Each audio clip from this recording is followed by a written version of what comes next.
Hello friends, welcome to அச்சயா சமையல். இன்றைக்கி அச்சயா சமையலில் நம்ம என்ன செய்ய போகிறோம்னா சுவையான சத்தான எள்ளு உருண்டை எப்படி செய்கிறதுன்னு பார்க்கலாம் வாங்க.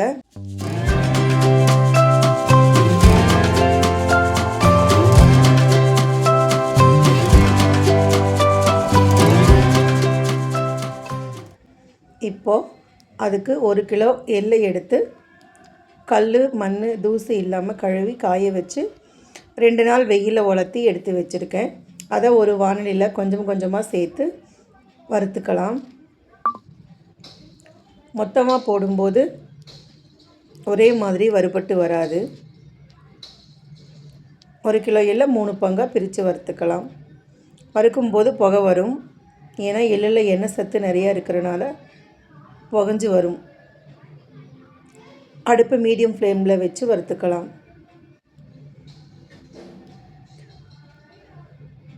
ஒரு 100 கிராம் ராகி மாவு எடுத்து தண்ணி விட்டு பிசறி இட்லி தட்டில் ஆவியில் வச்சு வேக வச்சு எடுத்துக்கலாம். அதுக்கு உப்பு சர்க்கரை எதுவும் சேர்க்க தேவையில்லை. வெறும் மாவு தண்ணி மட்டும் போதும். ராகி மாவு வெந்ததும் கையில் எடுத்து திரித்து பார்க்கும்போது திரி மாதிரி வரும். அப்போ நல்லா வெந்திருக்குதுன்னு சொல்லிவிட்டு எடுத்து வச்சிடலாம்.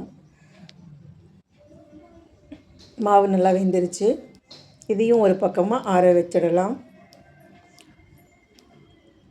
ஒரு 100 கிராம் அளவு நிலக்கடலை எடுத்து அதையும் நல்லா வறுத்து எடுத்துக்கலாம்.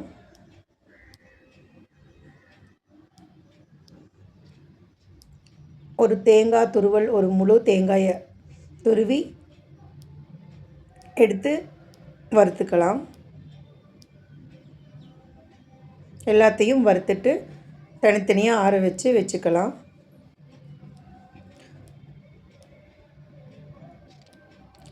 ஒரு 1.5 கிலோ அளவு கருப்பட்டி எடுத்து அதையும் நல்லா துருவி வச்சுக்கலாம். நான் 1.5 கிலோ சேர்த்துருக்கேன். உங்களுக்கு வேணும்னா நீங்கள் 1 கிலோ அளவு சேர்த்துக்கோங்க. அதையும் நைஸாக துருவி எடுத்து வச்சுக்கலாம்.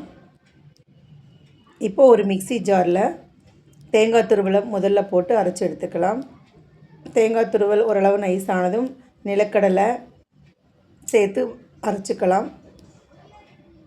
அதுக்கப்புறமா ராகி மாவு புட்டையும் சேர்த்து அரைச்சிக்கலாம். இதை மொத்தமாக போட்டு அரைக்க முடியாது, தனித்தனியாக போட்டு அரைச்சி எடுத்துக்கலாம். அதுக்கப்புறம் எள்ளு சேர்த்து ரவை பதத்துக்கு அரைச்சி எடுத்துக்கலாம். கடைசியாக கொஞ்சம் போல் துருவின வெல்லம் சேர்த்து அரைச்சி எடுத்துக்கும் போது லேகியம் மாதிரி வரும். இதை மறுபடியும் ஒரு தடவை போட்டு மிக்ஸி ஜாரில் அரைச்சி எடுத்துக்கலாம். கொஞ்சம் கொஞ்சமாக சேர்த்து அரைக்கும்போது உருண்டை பிடிக்க நல்லா பதமாக வரும். கடைசியில் மொத்தமாக சேர்த்து சின்ன சின்ன உருண்டைகளாக பிடிச்சி எடுத்து வச்சுக்கலாம். இப்போ சத்தான சுவையான எள்ளுருண்டை தயார். இந்த டிஷ் உங்களுக்கு பிடிச்சிருந்தால் லைக் பண்ணுங்கள், ஷேர் பண்ணுங்கள், சேனல் சப்ஸ்கிரைப் பண்ணுங்கள். தேங்க்ஸ் ஃபார் வாட்சிங்.